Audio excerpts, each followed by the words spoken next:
Great.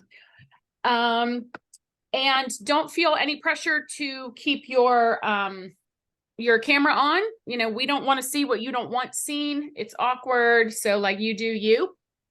We understand partners, pets, kids, all the things. So we'll get going now. If you'll introduce yourself in the chat and put something you're looking forward to this summer, that would be great. I'm not going to do that because if I attempt to change where I'm looking, I will mess everything up. So I'm Alyssa Munoz. I'm the executive director of NOLA FPAC.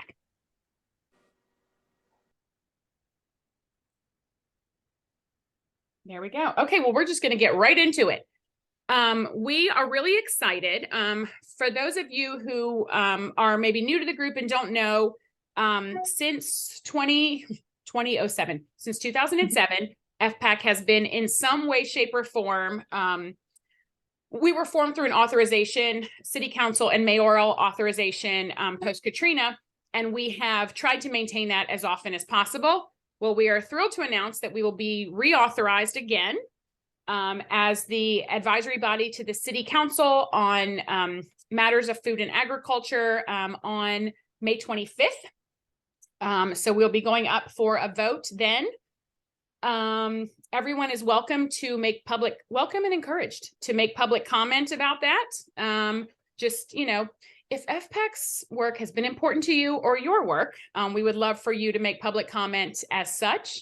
You can come, we will have folks there in city council chambers, and we'll be glad to walk you through, you know, what color card to put in, where to put it in, that sort of thing. But also they will have their portal, which should be open on Monday of that week. We'll send something out to let you know. But you can make public comment that way as well. And you can also watch the meeting live via their live stream.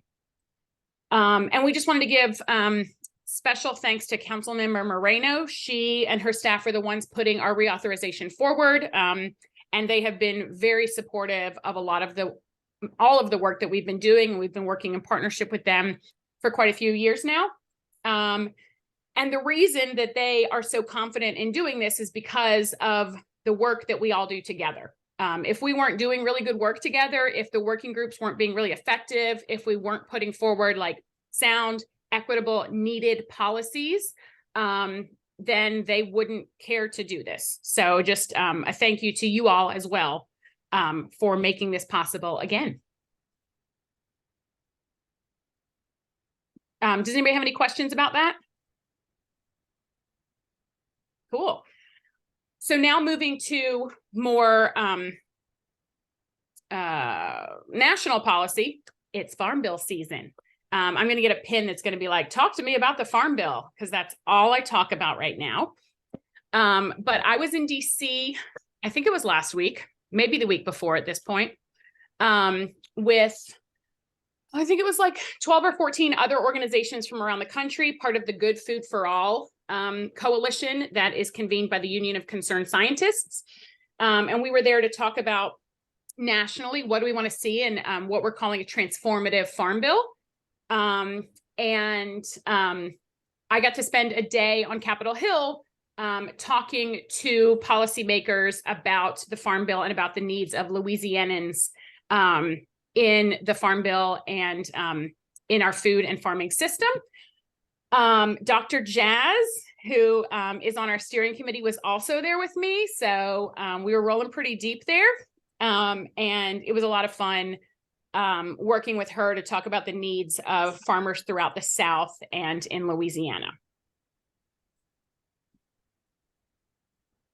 I learned a lot at that convening. I'm going to get a little into the weeds, pun intended, but it's all really important stuff. This is a super text heavy slide mostly, so I remember it all because there's a lot. So in our meetings, everybody was saying budget neutral, a budget neutral farm bill. And what that means is the farm bill shouldn't cost more this reauthorization than it did last authorization in 2018. What I'm still honestly trying to get clarity on is, when the 2018 Farm Bill was authorized, COVID-19 was not, they didn't see that coming. So what it was projected to spend and what it actually spent are two very different numbers.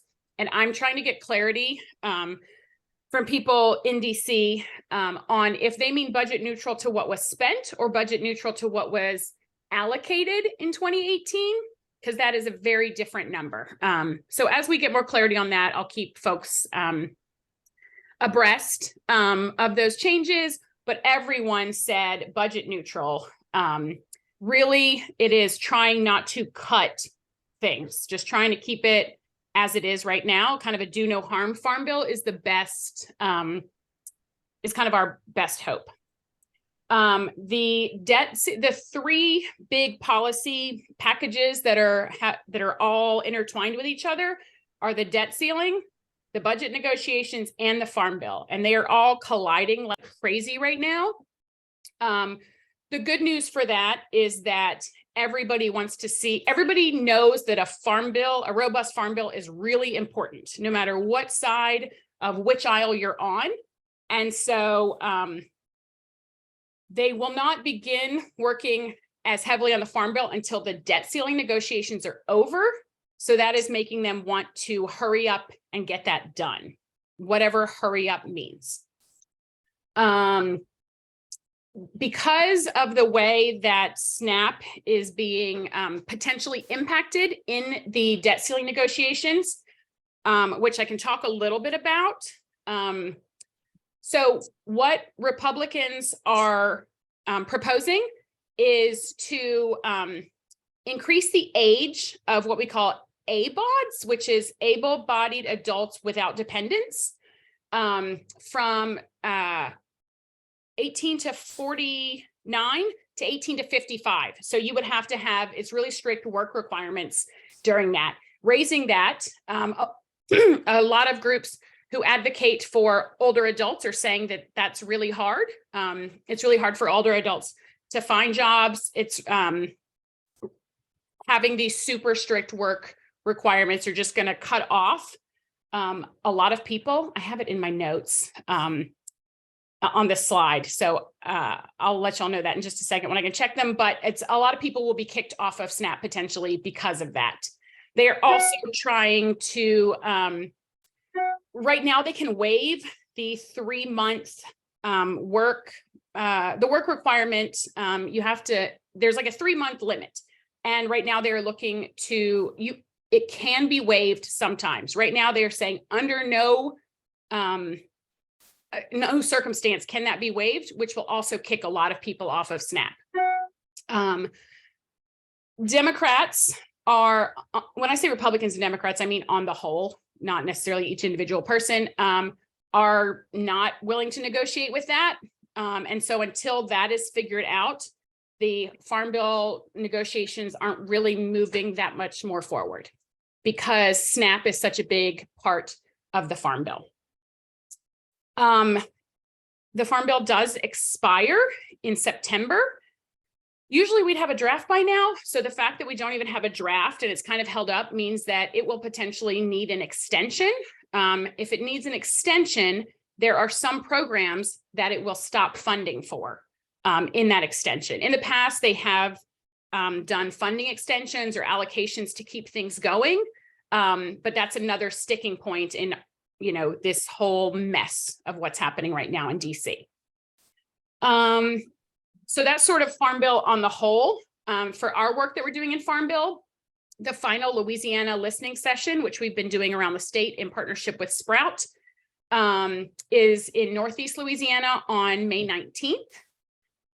We can drop that link in the chat probably. Fly-ins are beginning. I did a fly-in last week. And what it's called a fly-in, it's really just where you fly people in to talk directly with policymakers in DC. FPAC and Sprout are organizing a joint farmer fly-in in middle to end of December, where we'll be bringing 8 to 10 Louisiana farmers with us to talk to lawmakers about the needs of Louisianans in the Farm Bill. from these listening sessions, Devin, right, who is spearheading that, is putting together the Louisiana Farmer Priority. So look for that document soon. And that sort of spells out what Louisiana farmers need from this, 3 to 6 month listening session tour of listening to farmers all over the state. Did I leave anything out on the Farm Bill? Devin in the chat says middle to end of June. Oh, yes. I don't know what I said. You said December. Definitely not December. I don't know where that came from. But thank you. June, not December. That's very funny. Okay. If you want to learn more about the Farm Bill, we will be hosting another one of our Farm Bill 101 learning sessions. We did one a few months back that was specifically about agriculture. We are going to be doing another one next week, next Thursday, specifically about nutrition and food access, because that is actually the biggest piece of the Farm Bill. So if you want to learn more about the ins and outs of both the Farm Bill on the whole, and then specifically the nutrition pieces, please join us for that. We will drop the link in the chat on that. And if you're interested in looking back at the Farm Bill 101 webinar we did before, focused on agriculture, that is on our YouTube channel, which is where this one will live after we film it. And now I'm going to turn it over to Haley. Hi, everyone. We are closing out the school year right now for Farm to ECE. They are not currently doing summer school within the Catholic charity schools that we are in with school gardens. They had too much overstaffing or understaffing issues and overworking during the school year. Everyone needs a break.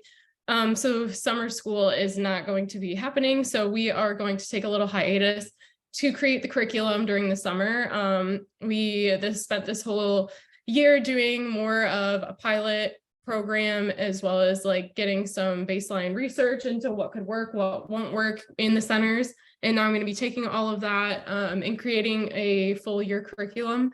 These are just little pictures of throughout the year we grew some carrots, which they did not do that well the first time. That's why they're so small, but we're learning. And then some green beans that we just planted. Those are currently in the garden. Our kitchen staff itself will still be in the schools for most of the summer. There just won't be any kids there. And our kitchen staff was so excited to do the gardens that they asked me to make sure that all the gardens are ready for the summer so that they can plant their own fruits and vegetables while the kids are out of school, and they're going to maintain those. We are having a statewide working group meeting for Farm to ECE on May 24th at 9:30 a.m. Is that the correct time now, Alyssa? I think we changed that. Okay. And we would love if anyone who has a need to join this working group. We would love to have more input across the state. If you know someone who does this work across the state that would be interested in joining, please get the word out. We are happy to have anyone involved. So just a reminder that meeting will be then. And if anyone has any tips on gardening, any input, like I said, I'll be putting together a curriculum. So send it my way. I'd be happy to learn from everyone.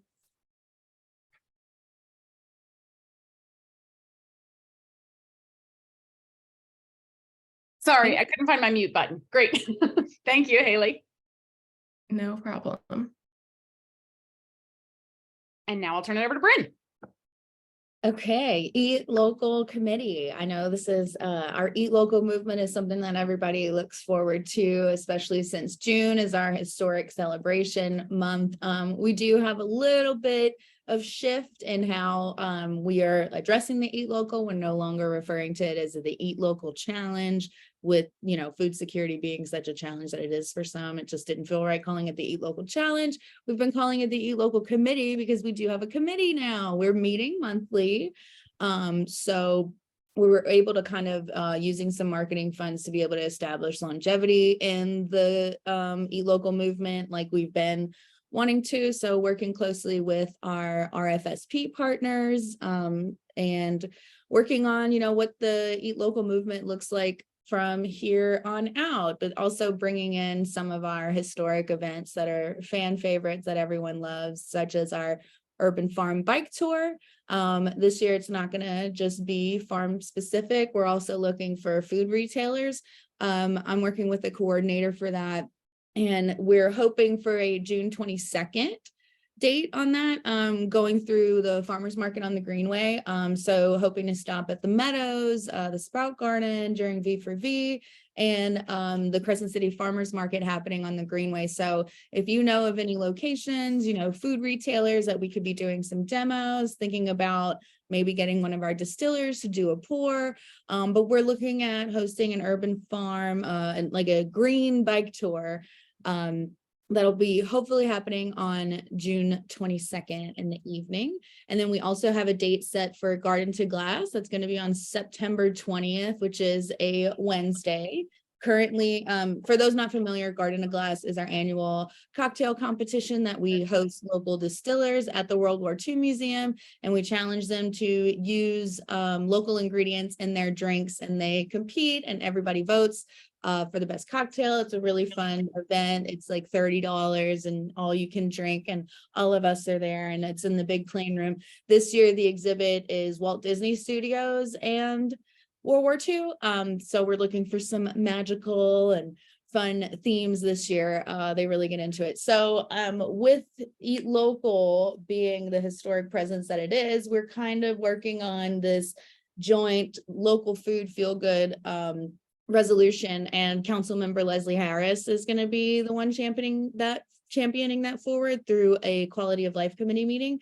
Devin will talk more about it in food production, because it overlaps a little bit with our A Greener New Orleans resolution and recognition. If you have been around FPAC for a while, you know that we love to push some ag movements in whenever we get a little bit of momentum here and there. So Eat Local is moving. It's we have our next meeting on May 22nd. If you would like to start participating in that, this is kind of like the marketing arm of our seafood working group, which I'll talk about in a minute too. Our seafood is more of like the heavy policy and research advocacy, whereas this is like our celebration of local food.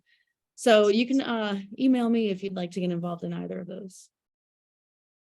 Hey, Bryn, I have a quick question. It's Marianne. How's it going? Hey. Hey, for the Gardens to Glass, is it only the distillers who can make cocktails, or would you entertain others? Meaning like a brew, like beer or sake or something? No, meaning like a restaurant to compete, or a farm or stuff like that. Yeah, so we have in the past had, distillers that have provided product that were not able to make it in person. So for example, I believe whenever Candace from Cathead had a baby, they sent over, she's usually our rep that's there, but they sent over some product, and we had a bartender from a restaurant. So that's something that we can connect on. If the farm wanted to possibly have a local brew too, like a local drink too, we can think about maybe like pairing with making sure, as long like the celebration and the point is a local distiller. So I feel like as long as we're using local product, that I'm totally open to that. Cool, thanks. Great question. All right, so now we're going to do more working group updates. Each working group gets about 3 to 5 minutes to give quick updates on what they are doing. And if you're interested in learning more about those working groups, then you can email us. We have our email in the bottom of the slides, or we can connect you with those working group chairs. So I will turn it over to Eric or Chandra to talk about business development. Hi, everybody. I'm Eric Rothschild from the New Orleans Trap Kitchen and co-chairperson of BDWG. Chandra is on the call as well. She's usually always doing great work, but also in this situation, my back stopped. So I'll kind of run through some things and she'll correct me where I mess up. Just kidding. I'm going to do great today. As you can see, the office hours is a program we've been running and will continue to run. We have a permitting and licensing consultant, Carolyn Bardos with Licensing Plus, provides the consult hours, and right now it's hosted at the Trap Kitchen in Bywater on Poland. The office hours are open to really any food or food adjacent business. We've hosted everything from brick and mortars to CPG, consumer packaged goods, to pop-ups, and it's going very well. There's been over a dozen or so meetings, and most of them end up with some sort of progress being made. The other side of this, as far as BDWG is concerned, is also kind of looking at some of the pain points in the permitting process, both at the city and state level. So we're also working with Carolyn to grab that data. So it's not only helping the businesses, but it's also trying to kind of improve the process. And I think one of the deliverables from this is going to be some sort of frequently asked questions where things have been getting held up. And kind of a lot of it is kind of at the city level within the occupational license, some questions. We've also had some issues at the state level. Right now, there's kind of a bottleneck happening at the state food and drug. A lot of that's is because there's only one inspector for the Orleans Parish region, and that person also works in another parish. We've been told that Food and Drug has hired a second inspector for the region. So hopefully that will improve things. If you do want to hear more about office hours and these permitting issues, we have a doodle poll out to schedule our next BDWG permitting and licensing subcommittee. Doodle, if you would like to see what your availabilities are, the doodle is now in the chat. So I won't even be offended if you click on that now and look at it. So that's okay with me if you do want to click on that now and see when you might be available. Because we'd love everybody's input on this. This does affect so many parts of the food ecosystem, because we do have different makers showing up at different markets, and they need legitimacy. So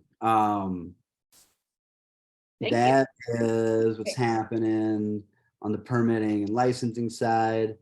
And if this is your first time at FPAC general meeting, we have been pushing what we were calling a funding opportunities workbook. The idea for the workbook is to have grants, loans, accelerator programs listed there in a shared space that would be public, so anybody could work on it.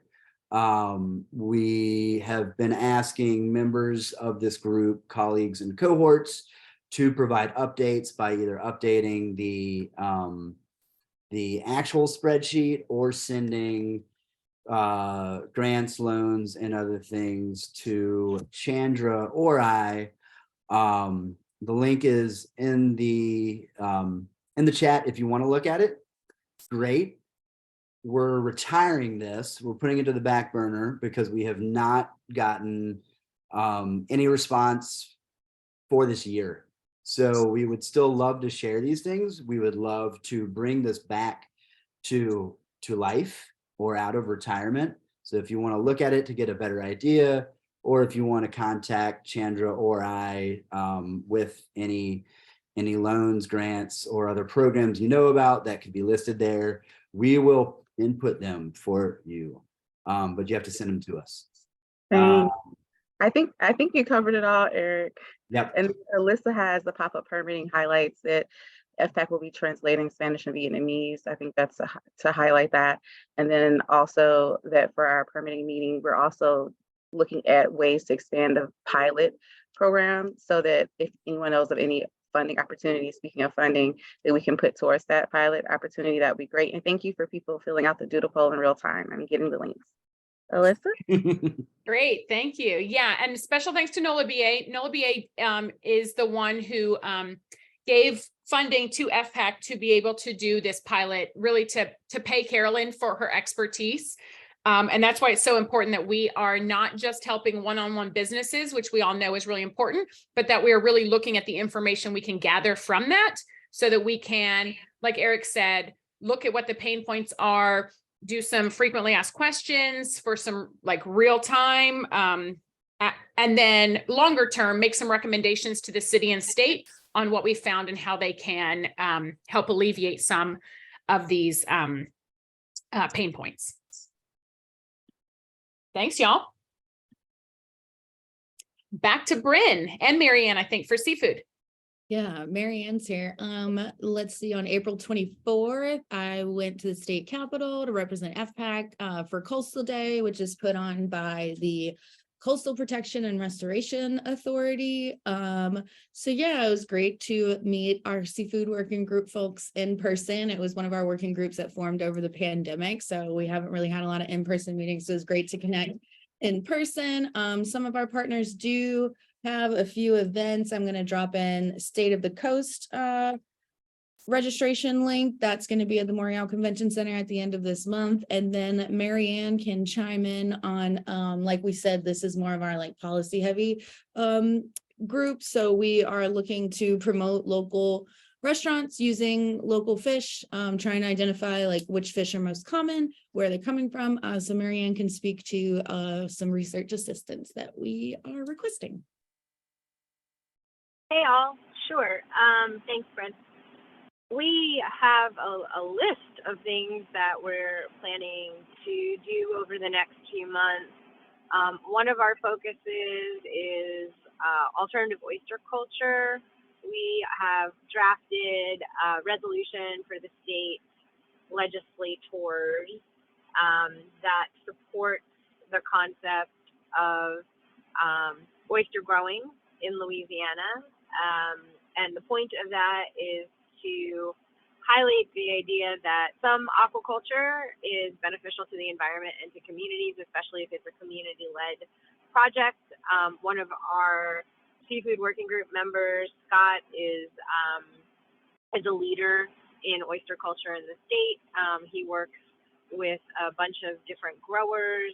And, you know, I like to remind people that seafood is part of our food system locally, even though we sort of forget about it.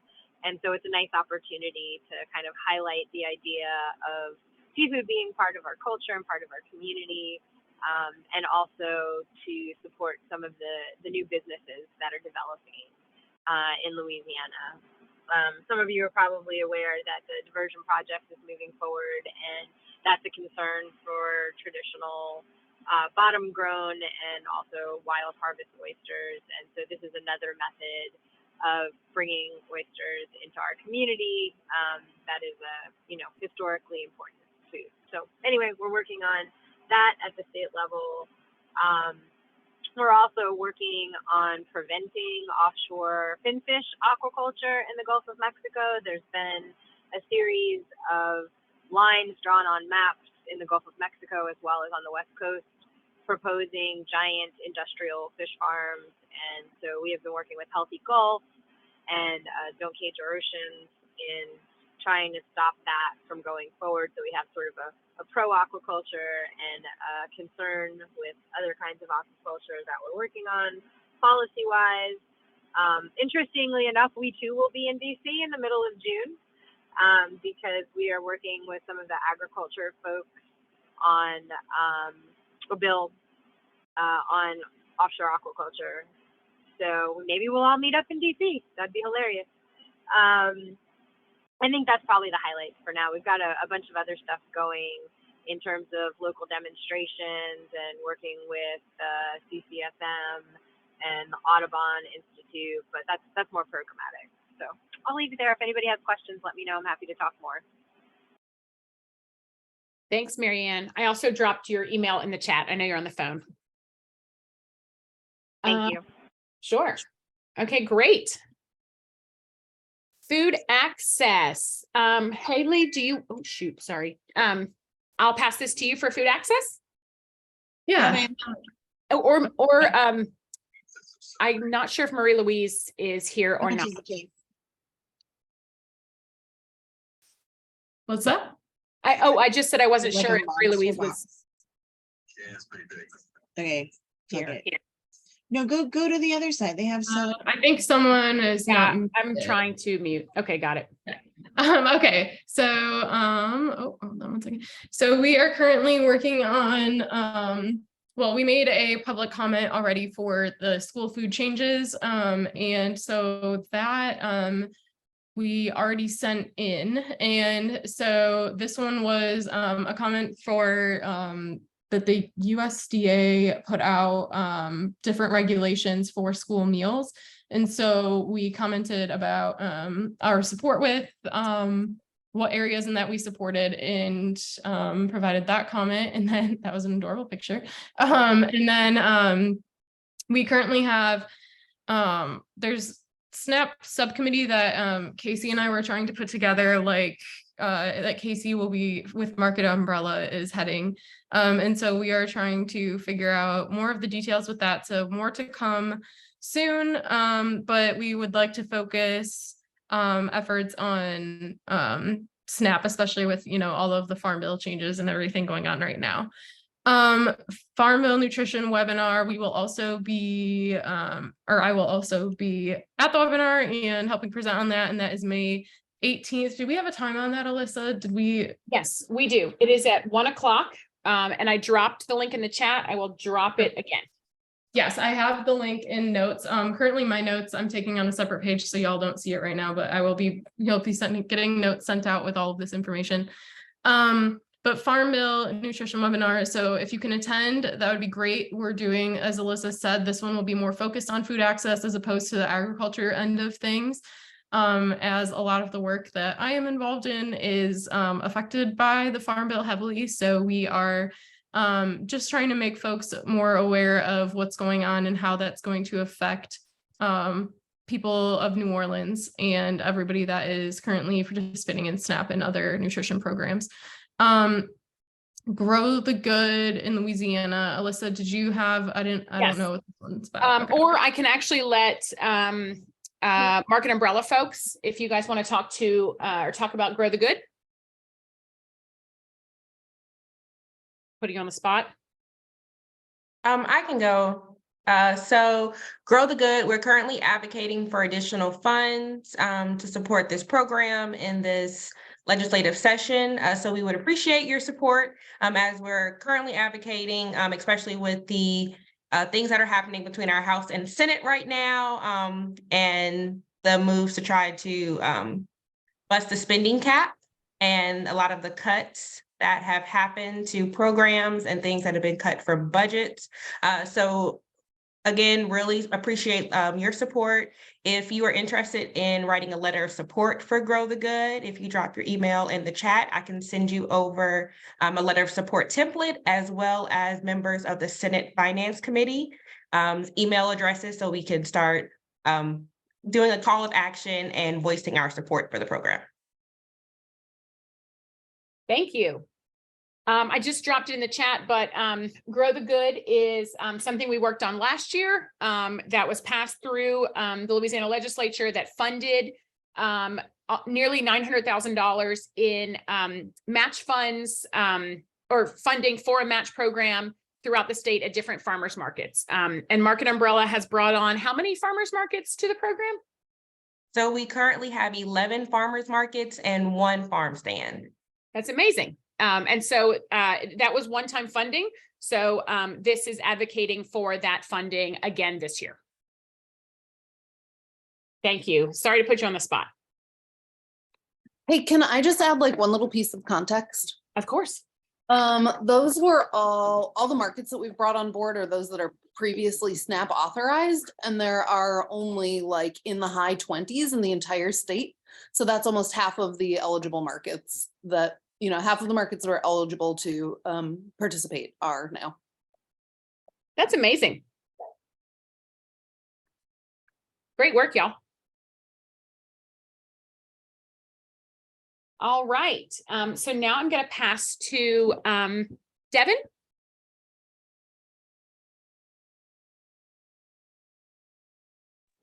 Sorry, hi. I put in the chat, I was like, huge success, and then it went to just Alyssa. So congratulations, Food Access folks, and Grow the Good. Very exciting.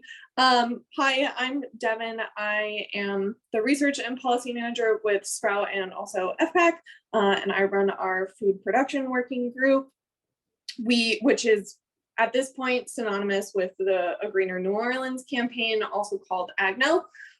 So as of this month, we have officially transitioned from phase 2, which was oriented around getting city council support. And so having those one-on-one meetings with city council and their staffers, and moving into phase 3 about how to leverage that majority support. We wrapped up phase 2 with everyone but Councilmember Green's support. We weren't able to actually meet with him. So we are just hoping that he falls in line. But if you happen to have a relationship with him and it comes up, or if agriculture comes up, feel free to say, oh, Greener New Orleans is amazing. Don't push the issue though, it's fine. He'll get in line. Yeah, so we are moving into phase 3 now, and there is some really exciting progress on that front as well. So we have a couple of different folks that are kind of champions, quote unquote, in a couple of different ways. First and foremost, Councilmember Harris from District B is our kind of publicly facing champion. So she is going to help us to move a resolution through council on which I believe we will be introducing on May 25th to kind of council writ large. We will be presenting about the campaign and making the ask for favorable passage into full committee or into full council from the Quality of Life Committee on May 31st. And then we are hoping that we'll get put on for that final resolution vote to full council sometime in June. As far as how folks can kind of support us on that, we would love to have folks, wow, I sounded like I was from Minnesota. We would love to have folks offering public comment for those, or during that May 25th meeting, or during the May 31st Quality of Life Committee meeting. But if you can only make one meeting or only submit one public comment, we're gonna try and have the largest show of force for that June TBD meeting. So, okay, got it. Sorry, I was looking at the chat, which is not something that I should do. So that is kind of the landscape of that. We are also working closely with Moreno and Morrell, so both of our at-larges, on legislation regarding the campaign. So lots of fun stuff really coming down the pipes with this campaign. It's finally kind of taking off in a way that we're really excited about. And we are hoping to have an opportunity to celebrate some of these wins. So keep an eye out for details about that. Am I missing anything? Great, thank you. It's super, super exciting. Does anybody have anything else to add or any questions about that? Okay. Climate and disaster. So we have two different projects that we're working on at FPAC around climate change and disaster preparedness. One of them is our DSNAP research project. And so that's really looking around the state at how DSNAP has in the past been executed, the experience of people who have both helped to push DSNAP out and also DSNAP recipients. So we are looking for more folks to help serve on sort of a steering committee for that. And what that will look like is we are forming focus groups and surveys to send around the state to different people at first we had said it would be specific areas of the state. And then we realized that the majority of the state has been impacted by or has received DSNAP at some time in the last 5 years. So we're changing how we're doing it. And so we will be sending out surveys widely throughout the state and doing focus groups in different regions. So if that's something you're interested in helping us with, which would be helping us form these surveys and figure out what are the questions to ask to really get to how DSNAP is being experienced at the community level, as well as how it is being kind of put out at the policy level, please email me and let me know. We will have a committee meeting. Honestly, I can't remember if it's next week or the week after, but in the coming weeks. Folks who participate in that will get some incentives or compensation for their time on that. And we also, just so that, for full transparency, we will be compensating people with a small incentive for filling out the survey as well. So please let me, myself or Haley know if you're interested in being part of this really important work. We're excited about this because Louisiana has gotten DSNAP more than any other state. But as we're seeing disasters expand out of just kind of the Gulf South area into other areas of the country, we think that the information that we gather and the recommendations we put out can really kind of help add to this body of knowledge about climate resiliency and disaster response. Didn't get that. Could you try? Sorry, Siri apparently is really into this. And then I'll pass to Bryn for our more local work. Sure. So we are working on putting together a disaster food system plan, which consists of two components, essentially. Our first part of that is internal organization, like internal disaster plans, working with the folks in our coalition and making sure that, we have all of the documents that have, all of our tech accounted for, that we have a safe box. So making sure, that we also have, protections or protocols in place for staff members that are here, because that was something that we learned in Ida was not only are we addressing a disaster, we also have folks within staff that are affected and impacted by disasters as well. So coming up with some internal plans, and not only internal in our organizations, but also inter-organizationally, like kind of just the patterns that we default to because we unfortunately are familiar with, hurricane protocol. So just kind of standardizing some MOUs between organizations and using our collective resources to map sort of like a disaster plan. So the first part is that internal, checking in, like what resources do we have? Also, what resources are people needing, such as like cooling space, storage space, place for growers to put their equipment, or place for people to put their produce if we anticipate going out of power for a few days. So we are working on building kind of like how we're going to collect all of this resource information, and whether that's going to be through surveys or how we're going to do that. So over the next 2 weeks, we'll be taking a look at compiling those resources together and how we're going to get those out. In our last meeting, we talked about channels of communication during a disaster. So once we get into June, which is actually hurricane season, which is wild to think that it's in 3 weeks, although, we're taking advantage of the fact that hurricane season action tends to happen, in August and September.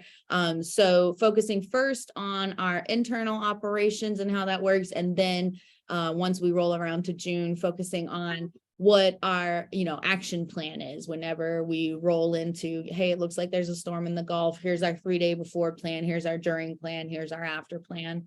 So if anybody wants to plug in on some of that disaster planning, we love really, full circle, fully, informed disaster planning. We do have a lot of focus on farmer support and grower support. So it would be great to get some voices, especially whenever it comes to food access, like folks that are familiar with the DSNAP process, folks that are familiar with folks in areas that, are impacted, that know, familiarities with things when stuff starts to go down.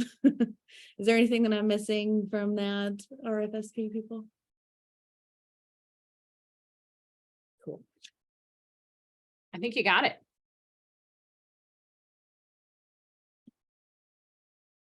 All right, so those are our working group updates. That was a lot at this meeting. So I appreciate y'all sticking with us and listening. So this is our last FPAC meeting of the season. So FPAC season runs from September to May. And then during the summer, we were saying FPAC is off during the summer, but we realized that some folks thought that meant we don't work during the summer. But what we do is we kind of turn inward in the summer, and we spend the summer doing planning, strategy. This is where we do like a lot of our deep work. It also tends to be during legislative sessions and Farm Bill. So we do a lot of policy advocacy. But the general meetings do not happen during the summer. Working groups can meet if they desire or need to. So we will leave that up to working groups on how they want to make that decision. So look to your working group chairs if you're wondering about if you all will be meeting or not. We will continue to, we're not basically like not going to talk to you until September. We just won't be in this setting until September again. But we'll send newsletters, keep you updated on policy, on Eat Local Challenge, on the work that we're all doing together. But we will see each other at another one of these general meetings in September. So now is when we, well, thank you, because it's been like an extremely fruitful FPAC year with lots of changes for lots of organizations and lots of policies happening. So just, I feel like every May I'm like, thank you, thank you, thank you. And every May I mean it. So just another thank you. Special thanks to our working group chairs who really helped guide the ship, and our steering committee and board who have helped us. The three of us are not experts in all things. And so we really need you all to help us know the work that needs to get done. And then I just want to also thank Haley and Bryn. It's been a wild FPAC year. And here we are again. And so now we'll turn it over to you all for any questions. If you have announcements, cool things your organization is doing, job openings, et cetera, et cetera.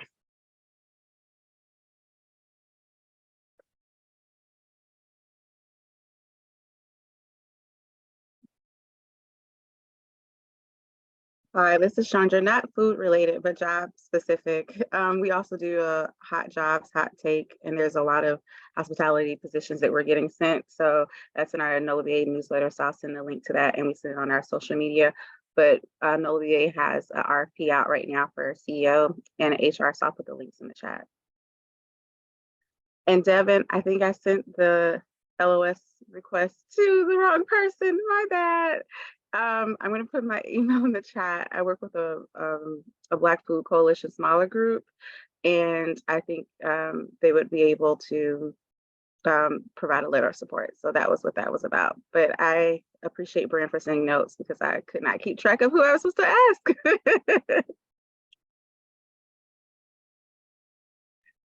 Hey y'all, at the New Orleans Trap Kitchen, we are formalizing, I guess, what our incubator program. So it's kind of in the pilot phase. And we've put together kind of an intake survey. We were first offering that to our current and some of our past clients. But if you have anybody in mind, food, anything from, pop-ups looking to brick and mortar, or food trucks, CPG, trying to find more retailers or increasing sales, you can send them our way because we like everybody here. So we think your referrals would be great. But it is pilot phase. So we're just kind of trying to see what, identify, what the needs are out there and how to, connect folks to those. So there's my email. Thank you. And thank you all, Bryn, Alyssa, and Haley too, because we couldn't do this without y'all. Thank you. Anyone else have announcements, cool stuff, things you want to share?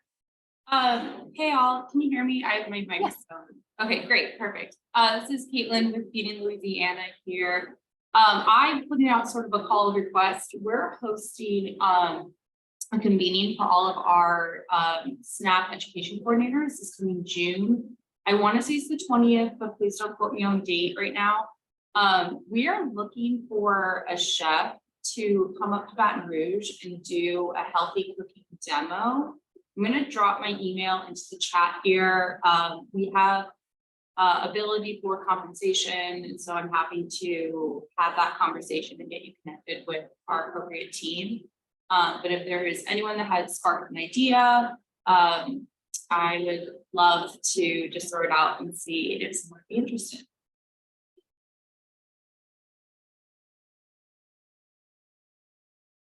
Thank you.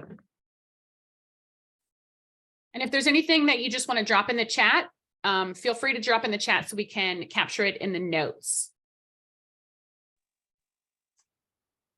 I don't think it got mentioned yet. Sorry, I'm on a couple of different devices, so I've missed a couple of things, but there is the a joint position between, or that'll be housed at Louisiana Central, which is located in Alexandria, but Sprout is also going to be part of that, as is the rest of the Louisiana Small Scale Agriculture Coalition folks, including FPAC, Market Umbrella, etc.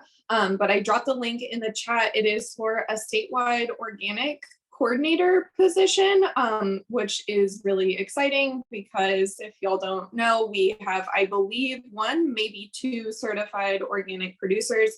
To be clear, I don't think the like core goal of this position is to get people necessarily certified, but to build infrastructure around organic production techniques and kind of hopefully eventually lead to that being more of an option.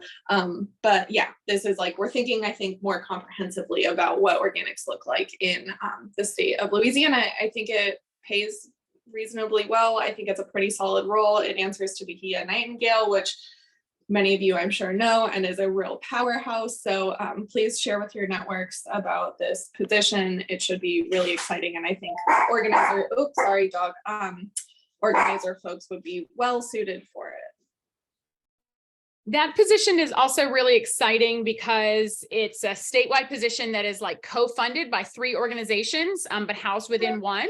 And it's similar to what we're doing actually with Devon. Devon is co-housed between FPAC and Sprout. And so I think we're just seeing more of that, like really working together sort of thing, like to the point of like sharing staffing as a so that we can all increase our capacity. So just as a food system leader, I'm also just super excited about like where we're going with our statewide collaboration.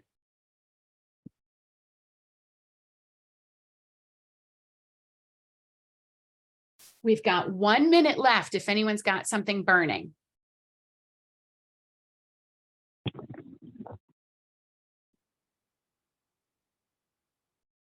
Okay. Well, again, we really appreciate you all.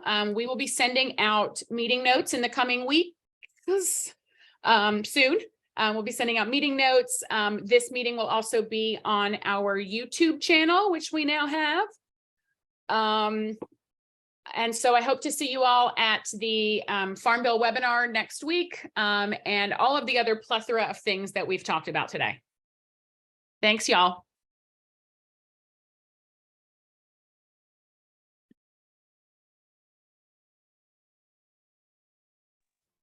Thank you. Bye. Alyssa, go ahead and stop the recording.